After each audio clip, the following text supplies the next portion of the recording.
teman-teman, jumpa lagi di Harum Sari Channel USA. Kali ini saya ingin sharing setelah banyak video saya mengenai jalan-jalan, pergi ke satu tempat, kegiatan-kegiatan hari-hari di kehidupan di Amerika ini. Nah, saya juga ingin sharing apa yang saya rasakan, apa yang saya alami, supaya bisa berbagi melalui media ini. Jadi saya ingin sharing mengenai doa, teman-teman. Doa penting, memang penting banget. Jadi karena itu bagian dari hidup kita, bukan? Saya ingin sharing, semoga menjadi berkat bagi teman-teman sekalian. Oke, hari ini cuacanya cerah, walaupun masih musim panas ya teman-teman, tapi udaranya lumayan berangin sedikit. Nah, cuacanya cerah, enak, jadi pas deh untuk berbagi di taman ini. Saya ngomongnya jadi enak. Oke, kita akan mulai. Saya akan sharing mengenai doa seperti yang tadi saya sampaikan. Nah, kalau doa itu kan sudah merupakan bagian dari kehidupan kita sehari-hari ya teman-teman. Saya ingin berbagi, bukan menggurui, ini bukan ngajarin, bukan, hanya berbagi supaya apa yang saya sampaikan semoga menjadi berkat bagi teman-teman yang mendengarkannya. Bagi umat Kristiani ya teman-teman, doa itu sangat utama, sangat penting. Bukan hal yang sepele ya teman-teman. Kadang-kadang kita kan enak aja tuh ngomong enteng aja. Ya udah doa aja. Pokoknya doa aja. Tapi itu bukan hanya diucapkan, itu bukan hal yang sepele atau yang mudah aja, tetapi itu hal yang paling utama.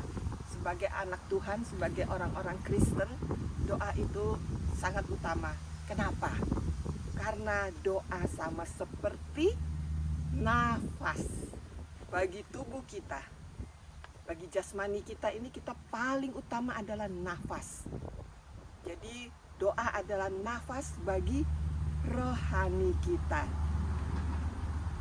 Dulu ya teman-teman, waktu saya masih remaja, ya saat masih SMP, sekelas SMP gitu ya, saya itu orangnya tidak pernah malu untuk berdoa, walaupun saya itu di sekolah itu satu-satunya orang anak Kristen, yang lainnya non Kristen. Saya nggak malu, saya pakai kalung salib nggak malu. Zaman dulu saya masih remaja, jarang deh ada yang pakai kalung salib, soalnya dibilang fanatik lah, dibilang pokoknya nggak enak, merasa risih gitu. Nggak seperti anak-anak zaman sekarang, banyak sekali kita jumpai di mana-mana para remaja putri, remaja, anak-anak dewasa, banyak sekali yang pakai kalung salib kan.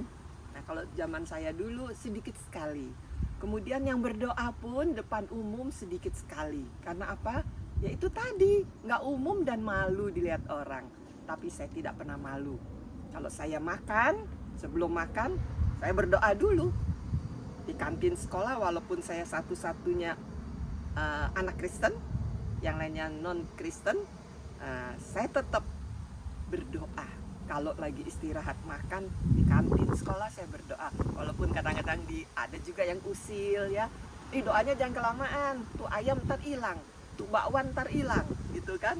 Saya mah nyantai aja, tetap aku harus berdoa, bersyukur, terima kasih atas makanan yang Tuhan sudah beri ini, rezeki dan berkat yang aku sudah alami ini. Saya bersyukur, saya berdoa, walaupun setelah berdoa ya ikut-ikut ketawa-ketawa sama teman, ya nggak apa-apa. Kemudian kalau di restoran juga, kalau saya diajak papi mami saya dulu ya, kalau makan ke restoran, kami sekeluarga berdoa. Jarang sekali orang makan berdoa sebelum makan di restoran zaman itu teman-teman. Ada juga mungkin kalau makan pura-pura, kan zaman itu ada koran dan majalah ya, nggak kayak sekarang kan iPad, cellphone atau HP, nggak ada. Jadi kalau berdoa pura-pura pegang koran, nundukin kepala, tuh begitu, atau megang majalah sambil berdoa makan. Kenapa? Karena malu dilihat orang. Nah, kalau saya sih enggak, keluarga saya juga enggak. Tapi saya selalu bilang, kita berdoa sebelum makan. Gak apa-apa.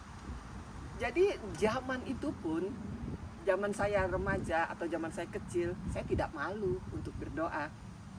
Apalagi zaman sekarang, selalu mengucap syukur dalam segala perkara, selalu berdoa. Jadi doa yang seperti saya katakan tadi adalah sangat penting, sangat utama. Coba kita lihat di 1 Tesalonika 5 ayat 17 mengatakan, tetaplah berdoa. Harus tetap konsisten, harus tetaplah berdoa. Alkitab memerintahkan, tetaplah berdoa. Situasi apapun, suka, duka, senang, susah, berdoa. Bermasalah, tidak ada masalah, masalah kecil, masalah besar, berdoa. Tetap berdoa. Karena apa? Kita diminta untuk tetap berdoa karena doa itu nafas rohani kita. Sama seperti nafas di badania kita ini. Kita perlu untuk tetap bernafas, bukan? Agar kita tetap hidup. Jika kita menghentikan nafas, ini jangan dicoba. Jika kita menghentikan nafas atau kita menahan nafas selama mungkin, bahaya. Bisa koma dan bisa menghentikan hidup kita. Jadi apa? Harus tetap bernafas agar kita mau hidup. Harus tetap bernafas. Begitu juga dengan rohani kita.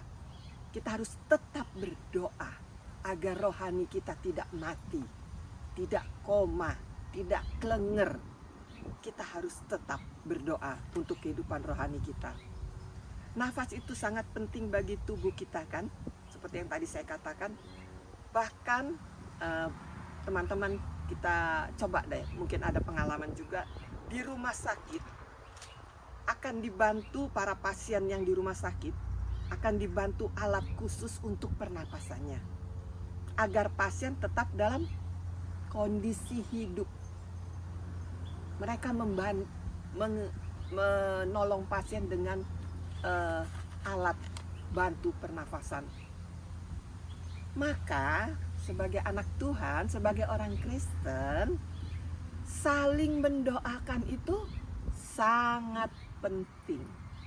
Saling mendoakan itu agar anggota keluarga kita atau orang-orang yang kita kasihi terbantu, tertunjang kehidupan rohaninya agar tetap hidup, tidak mati secara rohani.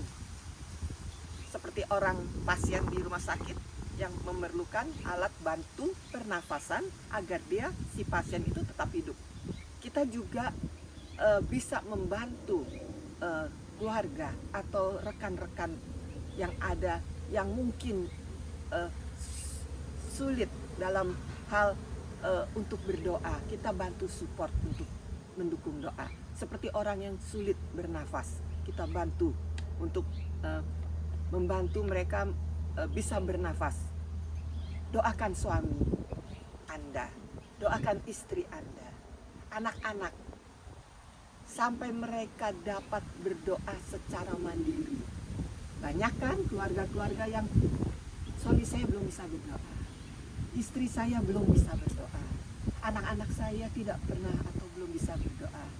Kita yang sudah bisa berdoa mandiri, secara mandiri, seperti kita yang bisa bernafas secara mandiri, ya, kita tetap mensupport mereka dalam doa.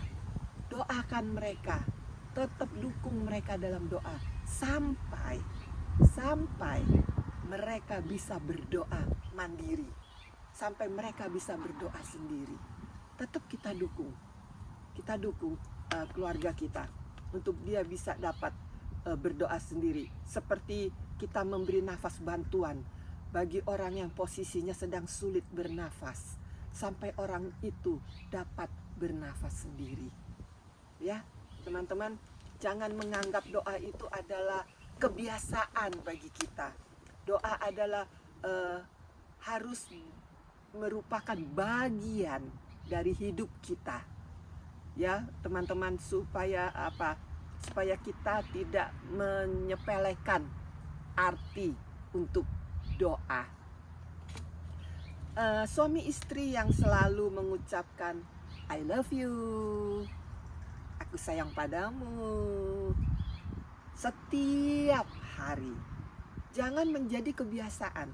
Karena ada pasangan yang merupakan kebiasaan saya sih tiap pagi I love you sama pasangan, aku cinta padamu, aku mengasihimu, tapi merupakan kebiasaan. Kalau hari ini lupa bilang I love you, pasti kita buru-buru minta maaf kan. Aduh maaf ya, lupa, hari ini belum ngecapin selamat ucapan I love you kepadamu. Karena apa? Karena kebiasaan, bukan dari kebagian daripada kehidupan perkawinannya. Atau kebiasaan orang harus buka sepatu saat masuk rumah seseorang. Tiba-tiba saya masuk rumah, atau masuk rumah sendiri juga kan. Tiba-tiba saya masuk rumah, sepatu saya belum dibuka. Pasti saya bilang, aduh maaf, lupa nih, lupa buka sepatu deh. Semua itu terjadi karena menganggap hal tersebut suatu kebiasaan, bukan bagian dari kehidupan kita.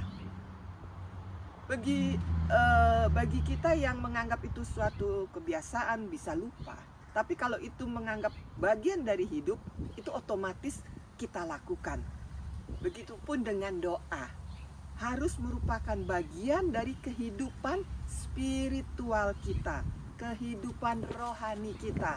Bukan karena kebiasaan sebagai orang Kristen kita berdoa, tapi merupakan bagian dari hidup kerohanian kita. Apa sih gunanya nafas bagi tubuh selain untuk hidup? Nah, ini tubuh ini kan perlu nafas kan, harus tetap nafas kalau mau hidup tubuh ini. Berhenti nafas, berhenti hidup.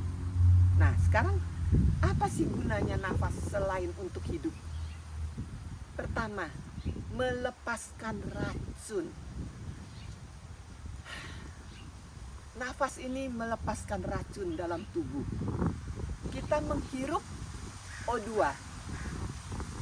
oksigen, dan mengeluarkan CO2.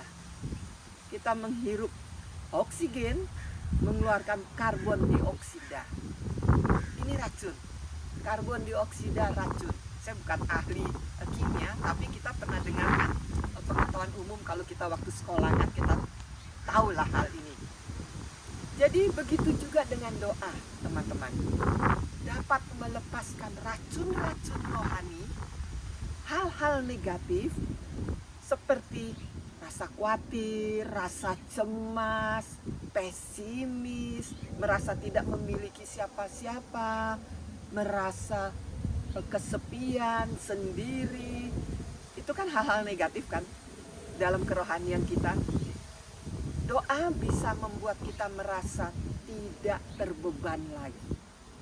Itu racun-racun rohani kita lepaskan. Dengan apa? Dengan doa. Kemudian yang kedua, nafas buat apa? Selain untuk melepaskan racun, melepaskan ketegangan. Tubuh ini kalau merasa tegang, seperti gini Bapak Ibu, teman-teman sekalian. Anak saya itu guru piano, seorang guru piano di Amerika ini. Dia selalu mengingatkan murid-muridnya untuk bernafas, untuk tarik nafas, atau untuk bernafas ketika mereka sedang tegang memainkan lagu dalam konser atau persiapan konser musik mereka.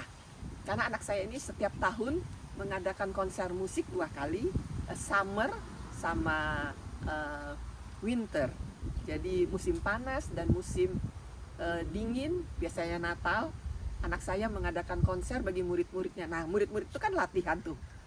Kadang-kadang mereka itu memainkan lagunya saking tegangnya, dia tahan napas itu murid.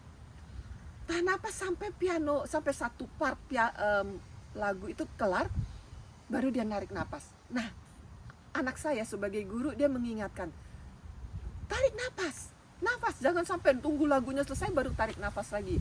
Gak bagus buat kalian. Jadi jangan terlalu tegang, tarik napas. Begitu juga dengan kita, bukan? Kalau kita dalam kondisi tegang, tarik napas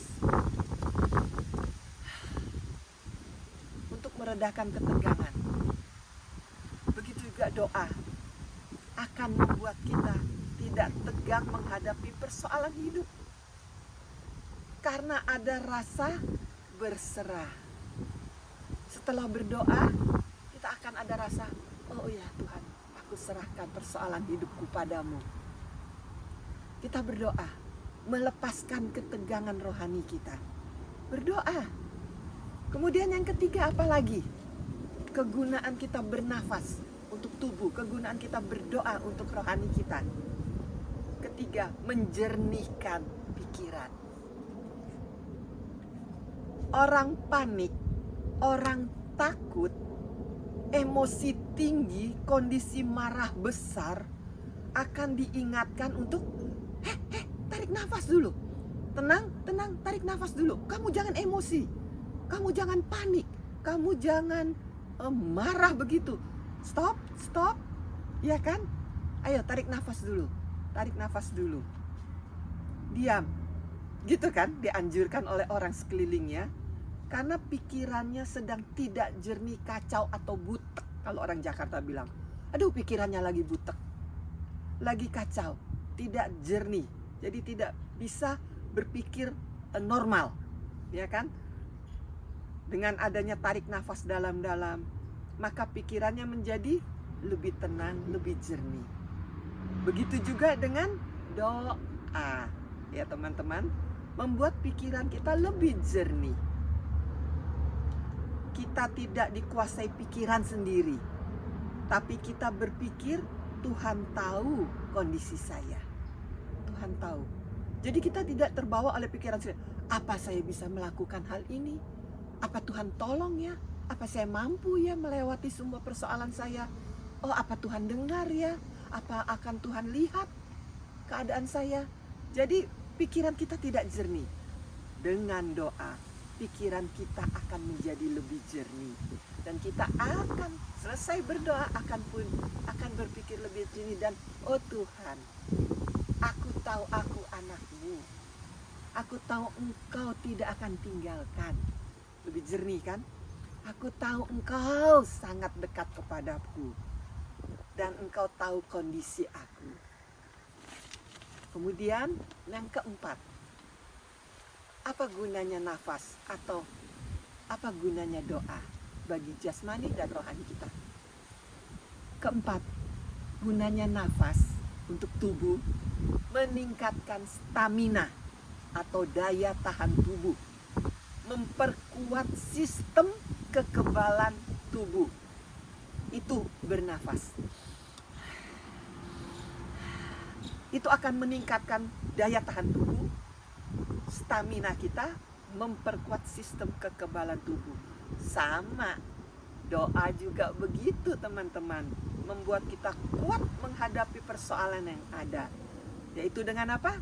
Dengan doa. Semakin kita berdoa, semakin kita memiliki daya tahan kerohanian yang lebih baik. Semakin kita tidak berdoa, semakin kita berkurang, semakin kita lemah daya tahan kerohanian kita. Yang terakhir, yang kelima, apa gunanya nafas bagi tubuh dan apa gunanya doa bagi kerohanian kita? Kelima, nafas meningkatkan suasana hati. Jika suasana hati gelisah, cemas, khawatir, takut, tarik nafas dalam-dalam berulang kali. Makanya secara tubuh, mengolah tubuh ada yang namanya meditasi, ada yang namanya olahraga, ada yang namanya kegiatan fisik yang melatih pernafasan. Itu untuk membawa ketenangan hati, meningkatkan suasana hati. Coba pernah nggak Anda teman-teman, kalau kita ke piknik ke pinggir pantai secara tidak langsung kita tarik nafas kan? Enak ini lautnya, udaranya. Apa yang Anda rasakan? Tenang kan? Pikiran kita tenang kan? Atau kalau teman-teman pergi ke bukit, ke gunung, suasana pegunungan, lega banget. Apa pikiran kita? Tenang kan? Nah, begitupun bernafas meningkatkan suasana hati. Bagaimana dengan doa? Sama, akan membuat suasana hati lebih merasa ada kelegaan. Karena kita sudah mengadukan segala beban kita, menyerahkan beban kita kepada Tuhan melalui doa yang kita angkat. Jadi ada ketenangan, meningkatkan suasana hati untuk lebih tenang, lebih nyaman dengan doa. Kerohanian kita akan lebih tenang, lebih nyaman. Hati kita dalam kehidupan spiritual kita lebih tenang melalui doa. Jadi teman-teman, ayat penutup yaitu di Roma 12 ayat 12, saya bacakan. Bersukacitalah dalam pengharapan, bersabarlah dalam kesesakan, dan bertekunlah dalam doa. Itu yang kita garis bawahi. Bertekunlah dalam doa. Karena kita berhenti berdoa, berhenti juga kerohanian kita. Kalau kita berhenti bernafas, berhenti juga kehidupan tubuh ini. Jadi bertekunlah dalam doa. Lanjut, terus menerus. Supaya kerohanian kita tetap terjaga. Hidup rohani kita. Mengapa bertekunlah dalam doa seperti ayat tadi? Agar rohani kita tetap hidup, tetap terjaga, tidak tertidur, tidak koma atau bahkan mati. Ya teman-teman, semoga ini menjadi berkat sharing saya. Tetap berdoa, tetap berdoa. Saya akan nyanyi sebuah lagu yang mungkin bagi teman-teman yang anak muda mungkin tidak kenal lagu ini, tapi yang teman-teman yang seumuran saya, sepantaran saya mungkin kenal. Kepadamu ku berdoa. Lagu ini lagu lama, tapi menjadi berkat buat saya. Semoga menjadi berkat juga bagi Anda sekalian. Kepadamu ku berdoa, karena doa itu penting.